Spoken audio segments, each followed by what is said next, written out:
% Chance होते हैं, 80-90% chance होते हैं आपका वीज़ा गारंटेड हो जाता है। बहुत कम चांस होते हैं कि अगर कोई आपके डॉक्यूमेंट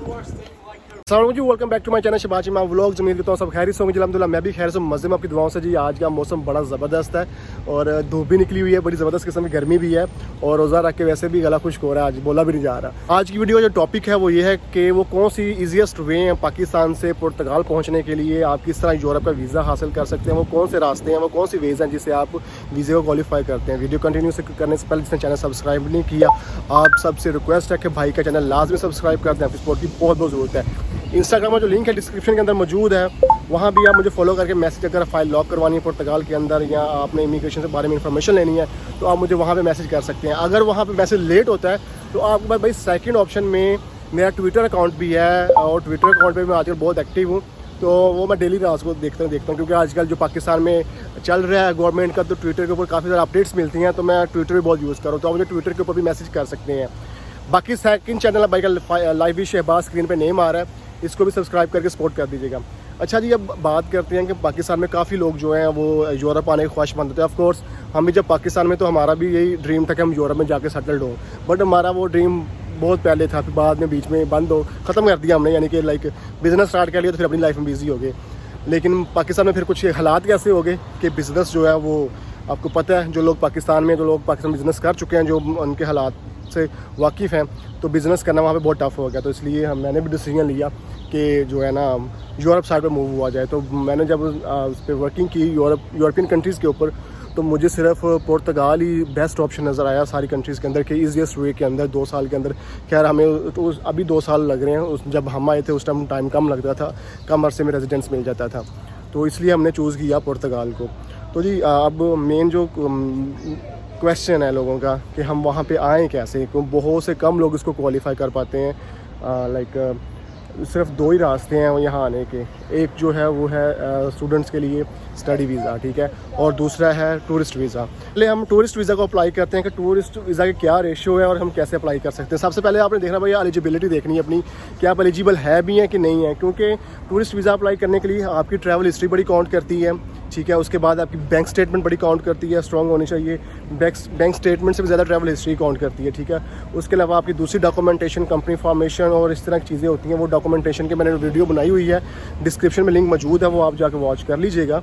और वीज़ा जो है वो उसकी रेशो जो है पाकिस्तान से वो बहुत कम होती है। उसकी रीज़न ये है कि हर एम्बेसी को साल का एक कोटा दिया जाता है कि आप इस कोटे से ऊपर जो है ना वीज़ा इशू नहीं कर सकते।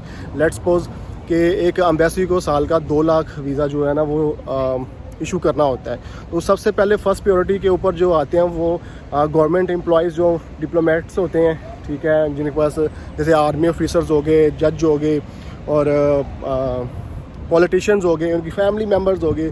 तो फर्स्ट प्रायोरिटी इन लोगों को मिलती है, क्योंकि इनके मिनिस्ट्री ऑफ फॉरेन अफेयर्स और इनकी जो मिनिस्ट्रीज़ होती हैं वहाँ से ये लेटर्स ले लेते हैं, तो इनके वीज़े लग जाते हैं।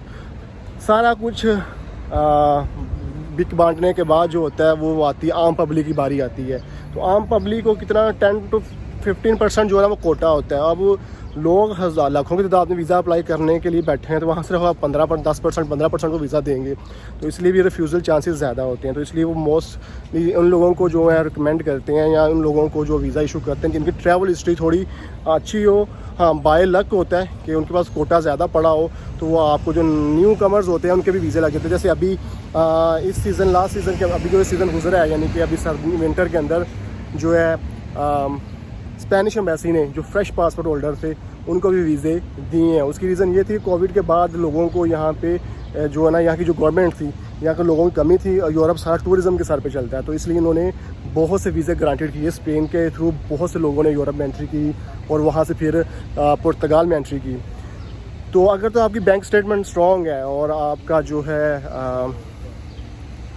ट्रैवल हिस्ट्री जो है वो अच्छी है, तो फिर आप रिस्क लीजिएगा, वरना फ्रेश पासपोर्ट के ऊपर रिस्क लेना मेरा नहीं ख्याल कोई अक्लमंदी है। उससे बेहतर है कि आप पहले कुछ छोटी कंट्रीज़ का एक ट्रिप अरेंज कर लें, 4-5 कंट्रीज़ का, तो वहाँ पे आप अपने एंट्रीज़ करें।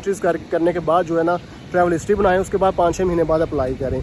वो कौन सी कंट्रीज़ हैं जिसमें आप अपनी ट्रैवल हिस्ट्री बना सकते हैं, बड़ी स्ट्रॉन्ग ट्रैवल हिस्ट्री काउंट होती है उनकी, वो मैं आपको एक नेक्स्ट वीडियो में एक पूरा डिटेल टॉपिक है वो बना के आपको दिखाऊँगा। तो ये सेकंड नंबर पे आ जाता है स्टडी वीज़ा। स्टडी वीज़ा के अंदर भी आपको जी काफ़ी ज़्यादा रिक्वायरमेंट्स चाहिए होती हैं। जो मेन उसमें जो रिक्वायरमेंट है वो आपकी डिग्री है, क्योंकि हमारे पास हमारी कंट्री के अंदर जो स्टडी की रेशियो है वो बहुत कम है, बहुत कम लोग ग्रेजुएट होते हैं।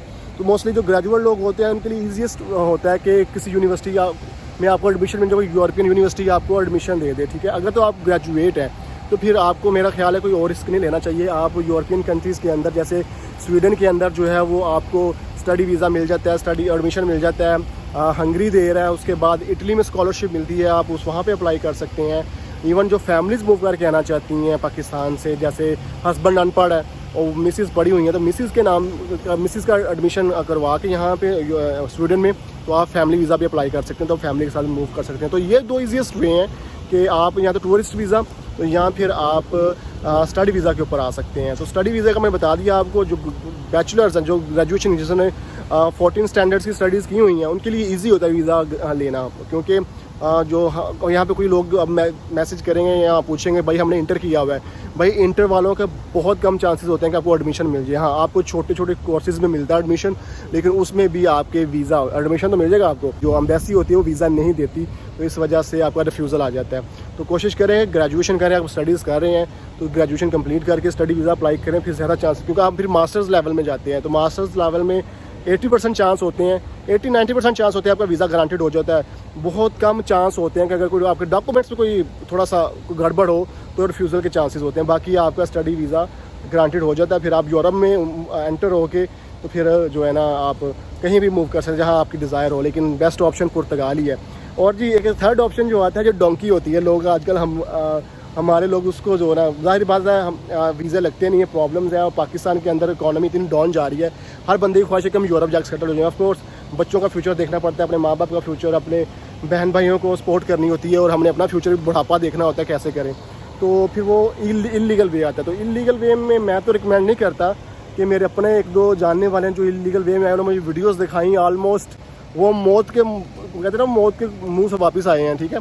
तो इस तरह की वो हालात वहाँ पे हो जाते हैं। लोग समझते हैं हम कर लेंगे, सारे लोग करते तो हम भी कर सकते हैं, लेकिन बहुत से हादसा भी हो जाते हैं। जैसे ग्रीस से लोग इटली मूव कर रहे थे, या तुर्की से आते हैं, उधर ग्रीस की तरफ आते हैं शिप्स में बैठ के, तो शिप्स डूब जाते हैं, लोग मर जाते हैं बेचारे, बच्चे भी साथ होते हैं। तो पता नहीं लोग अपनी जान पे खेल के कैसे रिस्क ले लेते हैं, बच्चे भी साथ ले आते हैं। तो मुझे नहीं, अल्लाह पाक इन सबको हिदायत दे। और जी रमज़ान मैं उम्मीद करता हूँ सबका अच्छा गुजर रहा होगा, भाई को भी दुआ में याद रखें। तो ये थी एक छोटी सी इन्फॉर्मेशन अपडेट के आपका जो सीन है कि पाकिस्तान से अगर मूव करना चाह रहे हैं तो ये दो रास्ते हैं, एक तो स्टडी और दूसरा है टूरिस्ट वीज़ा।